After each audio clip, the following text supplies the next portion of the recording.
国内最速の新幹線、在来線直通のミニ新幹線、時代を築いた保存車両たち。今回は東日本の新幹線車両を空の上から見に行きましょう。新幹線総合車両センター。東北新幹線の仙台駅から約10キロの位置にある新幹線総合車両センターは JR 東日本の所有するすべての車両が検査のためにやってきます。新車の搬入から引退した車両の解体までも行う、名前の通り総合的な施設です。こちらの緑の車両は E5 系です。国内最速の時速320キロ運転を行うはやぶさの他にもやまびこ、はやて、那須野などにも使用される東北新幹線の主力車両です。10号車のグランクラスでは飛行機のファーストクラスのようなシートで軽食やドリンクのサービスを受けることができます。こちらの白と青の車両は E2 系、東北新幹線のやまびこ、那須野などで使用されています。上越新幹線では土岐、谷川としても使用されていました。こちらはリバイバルカラーの E2 系ですね。一編成しか存在しない珍しいカラーリングです。2022年鉄道開業150周年と東北上越新幹線開業40周年を記念して E2 系一編成が200系復刻塗装に変更されました。着発線の奥を見に行きましょう。工場の横にはリフ線と呼ばれる東北本線の支線が通っており、工場関係者のために新リフ駅が設置されています。こちらはトレイユ翼です。E3 系を改造したトレイユは新幹線初の観光列車トレイユ翼として山形新幹線区間を中心に2022年3月まで運行していました。先頭の青は最上川を、緑は月山を、白は蔵王をモチーフにしているそうです。さらに奥へ進みましょう。こちらは解体場所のようですね。 E5 系 E7 系の増備に伴いE2 系の廃車解体が進んでいます。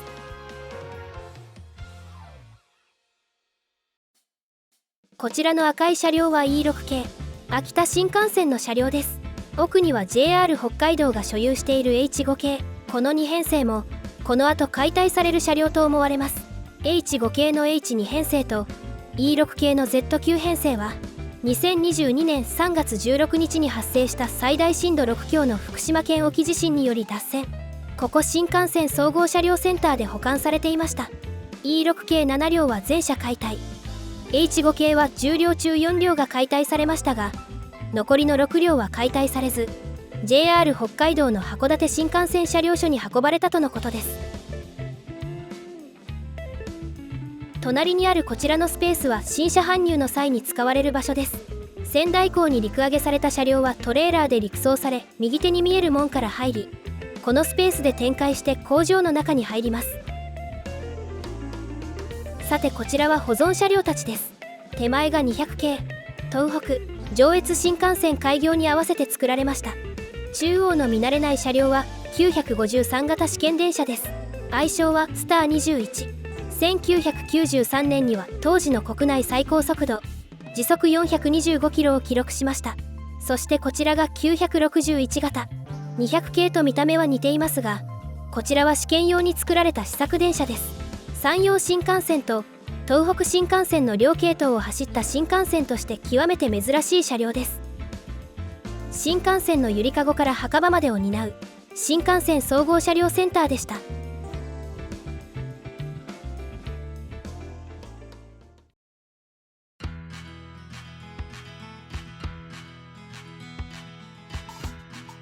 秋田駅の近くにある秋田新幹線車両センターを見てみましょう。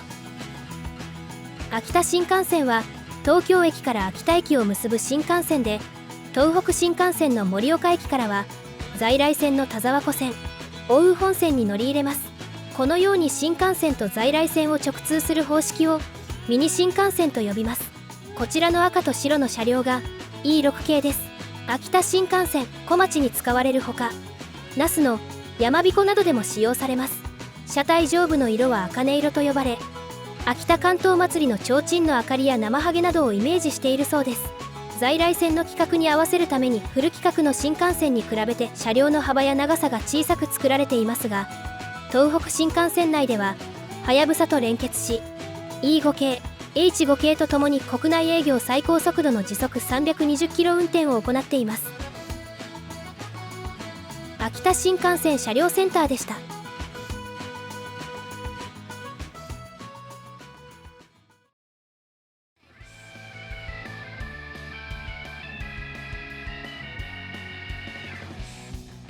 次は山形新幹線車両センターに行きましょう。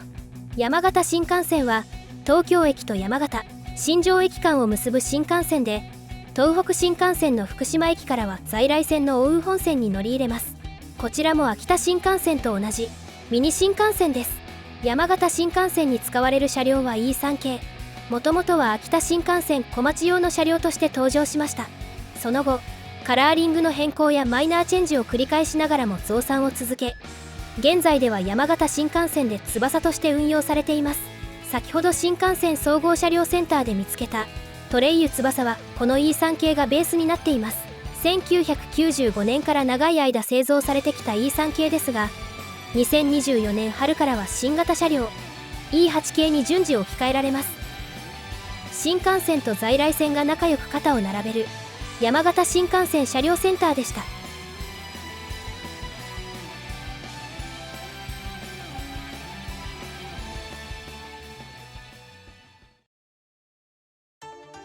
上越新幹線の終点新潟駅、その線路の先約5キロの地点に新潟新幹線車両センターがあります。着発線が14線、始業交番検査線が6線および検索線が1線ありますが、ほとんどが屋根で覆われており、中の様子を見ることができません。 E7 系新幹線電車、北陸新幹線が金沢駅まで延伸開業する際に導入された車両で、 JR 西日本と共同開発されました。 JR 西日本所有の車両は W7 系と呼ばれますが、基本性能は同じです。最高速度は275キロ。北陸新幹線の輝き、白鷹、浅間や上越新幹線の時、谷川などで使用されています。 E5 系同様、この車両にもグランクラスが導入されています。12両編成の反対側も見てみましょう。こちら側は作業用の車両とつながれていました。何かの検査中なのでしょうか。新潟新幹線車両センターでした。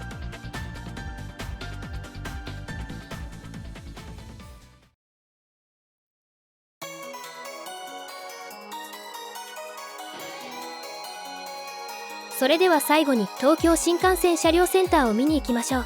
東北新幹線上野駅から約4キロ、 JR 山手線田端駅の近くにある東京新幹線車両センターは、東北・北陸方面のすべての新幹線車両がやってきます。